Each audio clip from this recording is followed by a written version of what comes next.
Vishnu creation എന്ന് പറയുന്ന YouTube channel നിങ്ങൾ ആദ്യമായിട്ട് കാണുന്നെങ്കിൽ സബ്സ്ക്രൈബ് ചെയ്യുക, സപ്പോർട്ട് ചെയ്യുക. ക്ഷേമ പെൻഷൻ 3200 ഈ ആഴ്ച വരുന്നു. അതിനുള്ള നടപടി ഈ 10-ാം തീയതിയോടുകൂടി സർക്കാർ ആരംഭിക്കും.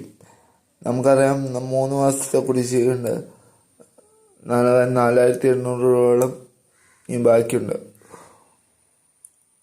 അപ്പോൾ ഈ മെയ് മാസം നമുക്ക് വരാൻ പോകുന്ന 3200 മെയ് മാസത്തെ 1600 പിന്നെ 3 മാസങ്ങളിൽ കുടിശ്ശികയുള്ള മാസങ്ങളിൽ അവർ കിടും. അങ്ങനെ 3200 നമ്മുടെ ബാങ്ക് അക്കൗണ്ടിലും കൈകളിലെത്തും. ആദ്യ വിതരണം ബാങ്ക് അക്കൗണ്ടിലായിരിക്കും. അതിനുശേഷം സഹകരണ സംഘ ഉദ്യോഗസ്ഥർ വീടുകളിലെത്തി പെൻഷൻ കൈമാറും.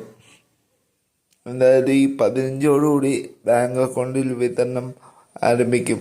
വാർഷികകാല പെൻഷൻ, വിധവ പെൻഷൻ, ഭിന്നശേഷി പെൻഷൻ, അവിവാഹിത പെൻഷൻ എന്നിങ്ങനെ എല്ലാ പെൻഷനുകളും ഈ ഇലക്ഷന് മുമ്പാകെ തന്നെ വിതരണം ചെയ്യും. ഈ മാസം പെൻഷൻ നേരത്തെ വരും.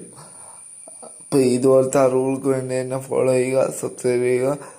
മസ്റ്ററിങ് ചെയ്തില്ലെങ്കിൽ മസ്റ്ററിങ് ചെയ്യുക. അപ്പോൾ വീണ്ടും അടുത്ത വീഡിയോ ആയിട്ടാണ്. നന്ദി, നമസ്കാരം.